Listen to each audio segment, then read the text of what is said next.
You are listening to ChartingWealth.com for Wednesday, the 3rd of June, 2015. Now, have you always wanted to know how the stock market works and why?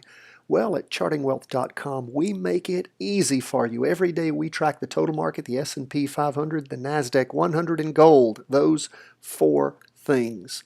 We show you what's happening and why with no hype. So just sit back, relax, and learn how the market really works and figure out how to make your millions.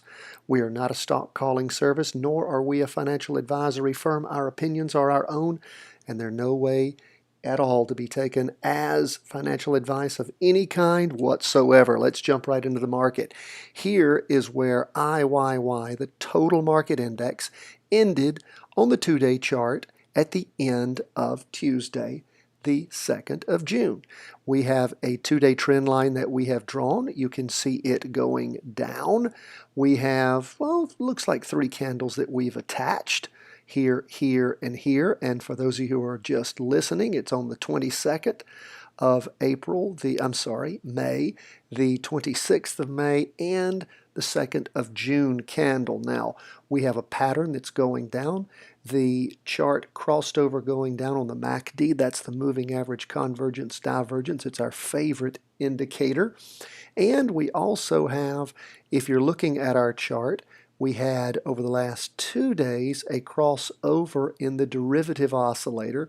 There is a red derivative oscillator now.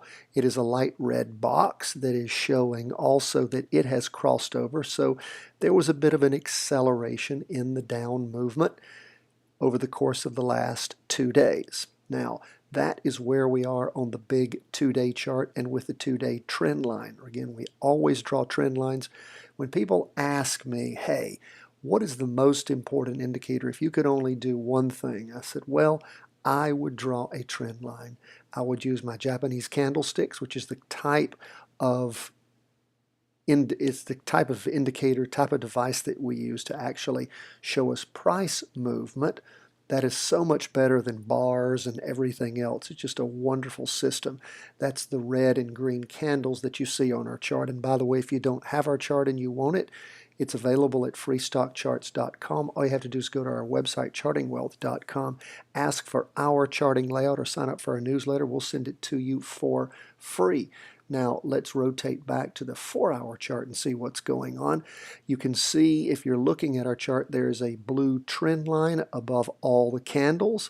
The movement is down. It crossed over on the 4-hour chart, the half-day chart, back at 4 p.m., actually the morning of the 26th of May, and it's continued to move down pretty substantially. Well, not substantially. It's moved down since then. The derivative oscillator is backing up a little bit. Looks like it's trying to move back up. We see some converging of the MACD coming closer together. But again, this is the short chart, in no way telling us that the market's moving up. The market is technically, for the IYY, it is technically down. That is the total market. It is in a down move on both the 4-hour and the 2-day chart. Now, let's range back out to our 2-day chart. Let's switch over to SPY, which is a Standard & Poor 500.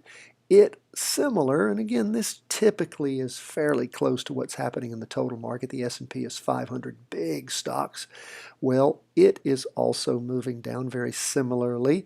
We have a 2-day trend line that lines up showing it's moving down. It crossed over on the MACD, that is the SPY, the Standard & Poor 500, crossed over on the MACD going down back between the 28th and the 1st.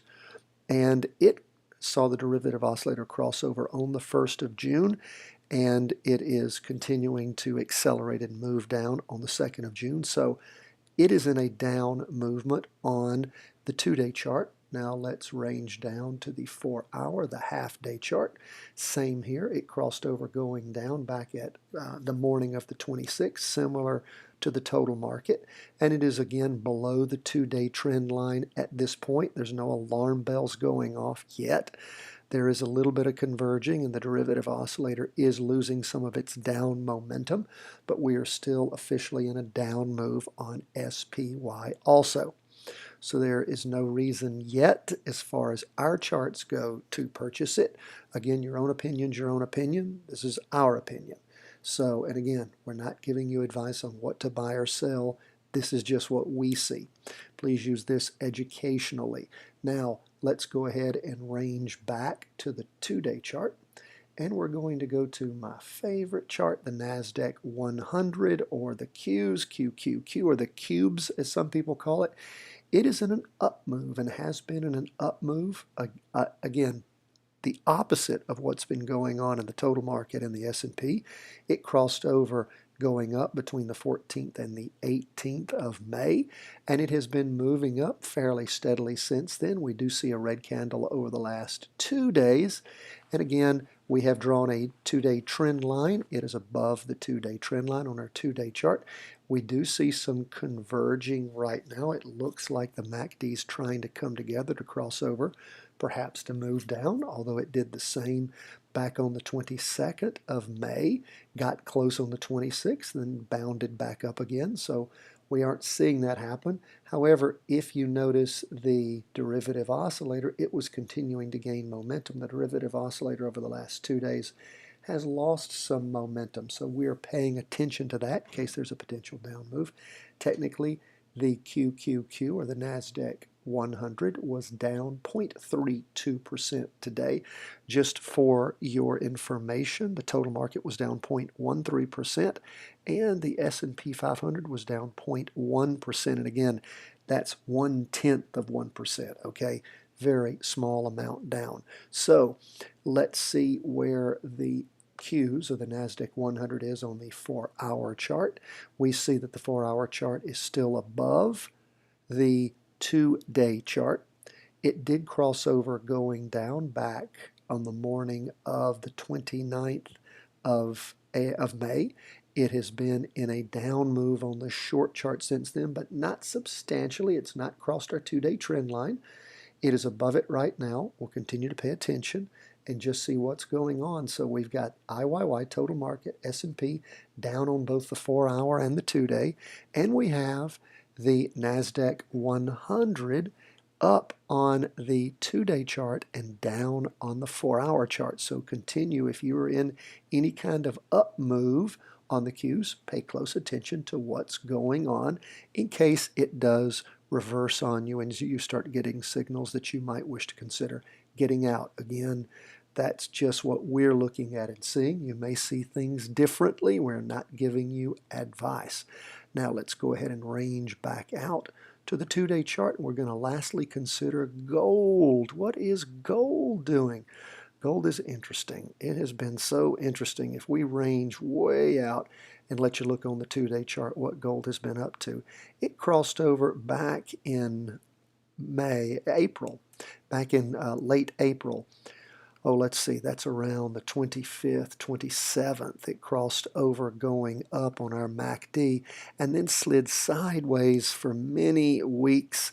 It has now officially crossed over going down sometime back on the between the 26th and the 28th. It had started showing some down movements right around the 20th or so of May. And where is it now? Well, we have seen for the last 2 days what we call dojis. That is where it looks like a cross, the candlestick pattern does. There's as much up movement as down.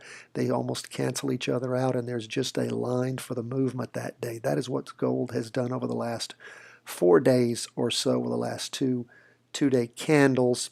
3 days or so at this point, and we saw some substantial down movement starting on the 22nd of May, the 26th, the 28th candles, and then on for these days, these last few days.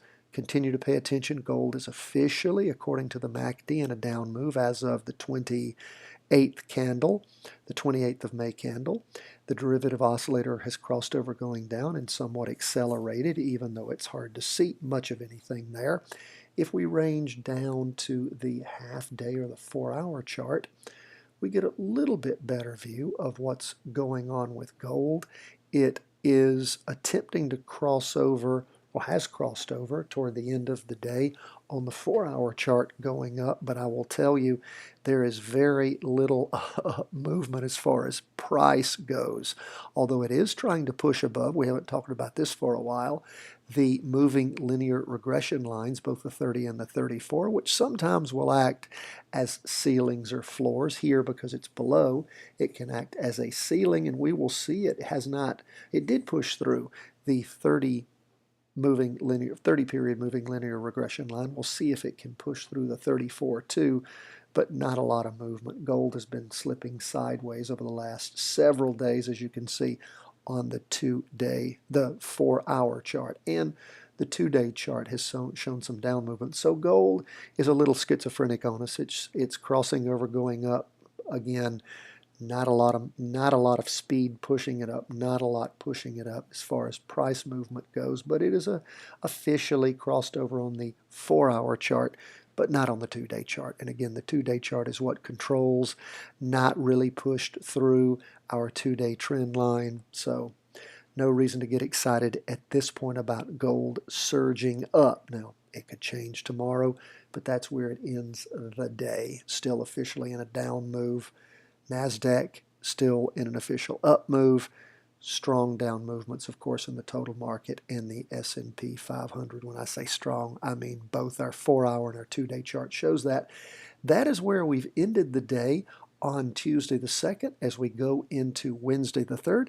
Hope that this review has been helpful for you. We always love to hear from you at chartingwealth.com. Please follow us on Twitter and on Facebook, and give us your comments, questions, suggestions, problems. We'll be happy to talk with you about them on the program. God bless.